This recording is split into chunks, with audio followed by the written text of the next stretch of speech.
Hi friend, আমি doctor প্রদীপ রয়। আজ আবার একটি সিনড্রোম নিয়ে আলোচনা করব বা কথা বলবো, যেটি খুব rare but high mortality rate. এটা এক প্রকার স্কিন অ্যান্ড মিউকাস মেমব্রেন রিয়াকশানের ফলে এটা হয়ে থাকে। যেই সিনড্রোম বা সমস্যাটার নাম হচ্ছে স্টিভেন্স জনসন সিনড্রোম। এটি সাধারণত কিছু কারণে হয়ে থাকে, কিছু মেডিকেশন আছে এবং কিছু ব্যাকটেরিয়াল বা ভাইরাল ইনফেকশনের কারণেও হয়ে থাকে, বা কিছু ক্ষেত্রে ইডিওপ্যাথিকও হয়ে থাকে। এই সমস্যায় দেখা যায় যে কিনা পেশেন্টরা,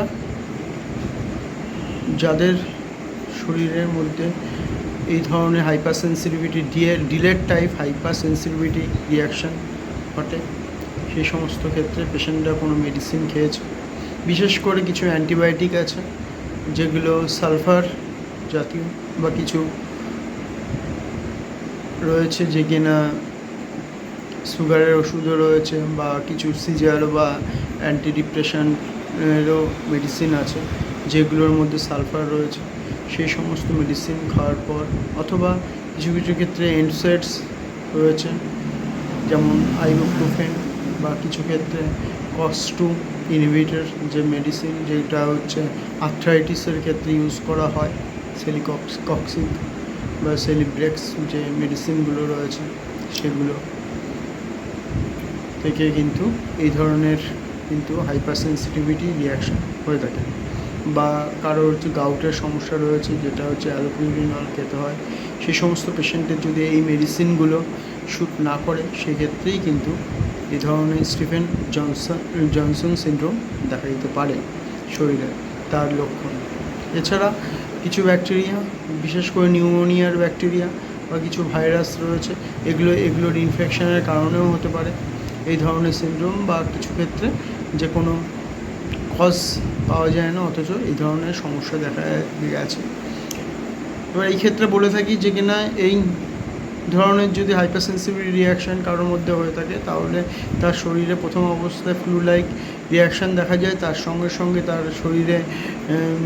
শরীরে বিভিন্ন রকম যে সমস্যা, যেমন হচ্ছে ফিভার চলে আসতে পারে, তার শরীরে বিভিন্ন জায়গায় র্যাশ চলে আসবে, বার্নিং সেন্সেশন চলে আসবে, এবং শরীরে বিভিন্ন জায়গা থেকে স্কিন ডিট্যাচমেন্ট হতে দেখা যায়, বা শরীরে বিভিন্ন জায়গায় যদি ব্লিস্টার বা ফোসকা পড়ার মতন অবস্থা যদি দেখা যায়, তাহলে বুঝতে পারবেন যে এইটা কিন্তু স্টিভেন জনসন যে ডিজিজ বা সিনড্রোম সেদিকেই যাচ্ছে। এবার এর ফলে যে এই সমস্ত পেশেন্টের মুখেও কিন্তু, যে মুখের মধ্যে যে মিউকাস মেমব্রেন রয়েছে, সেক্ষেত্রেও কিন্তু পেইনফুল আলসার এবং ব্লিস্টার ফর্মেশন হতে দেখা যায়। এর পাশাপাশি কি এই সমস্ত পেশেন্টের কিন্তু সবথেকে বেশি সিভিয়ারিটি দেখা যায় যে কিনা এদের চোখের যে নর্মাল ভিশন সেটা কমে যায়। কখনো কখনো দেখা যায় যে কিনা এদের মধ্যে হচ্ছে ব্লাইন্ডনেস চলে আসার ক্ষমতাও যে পরিমাণও কিন্তু অনেক বেশি, এবং দেখা যায় যে কিনা এদের ড্রাই আইস হতে দেখা যায়, এবং কনজাংটিভাইটিসের মতন যে সিমটমস, যে সোয়েলিং এবং রেডনেস অফ আইস, এটা কিন্তু দেখা যায়। এই ধরনের যদি সমস্যা কোনো পেশেন্টের মধ্যে হঠাৎ কোনো মেডিসিন বা ইনফেকশন হওয়ার ফলেই যদি কয়েক ঘন্টার পরে বা অল্প কিছু সময়ের মধ্যে যদি হয়ে থাকে, তখনই কিন্তু বুঝতে হবে এটা স্টিফেন জনসন সিনড্রোমের দিকে যাচ্ছে। তখন কিন্তু একদমই দেরি না করে সেই পেশেন্টকে হসপিটালাইজ করতে হবে অ্যাজ সুন অ্যাজ পসিবল, এবং তার যে রিকোয়ারমেন্ট, তার সিমটোম্যাটিক যে ট্রিটমেন্টগুলো রয়েছে, সেটা তার পেইন ম্যানেজমেন্ট করার জন্য যে সমস্ত মেডিসিন দেওয়া হয়, আইভি যে ফ্লুইড চালাতে হবে, পেইন ম্যানেজমেন্ট করতে হবে, তার সঙ্গে সঙ্গে কর্টিকোস্টেরয়েড কিন্তু অ্যাডমিনিস্ট্রেশন করতে হবে, এবং তার পাশাপাশি তাকে এই সমস্ত পেশেন্টকে ইমিউনোগ্লোবিউলিন আইভি ইমিউনোগ্লোবিউলিন দিয়ে কিন্তু ট্রিটমেন্ট করতে হবে এবং তার সঙ্গে কিন্তু এই সমস্ত পেশেন্টকে আইসিইউতে রেখে ট্রিটমেন্ট করতে হবে, কারণ যে কোনো সময় পেশেন্টের অবস্থা আরও ক্রিটিক্যাল সিচুয়েশনের দিকে চলে যেতে পারে।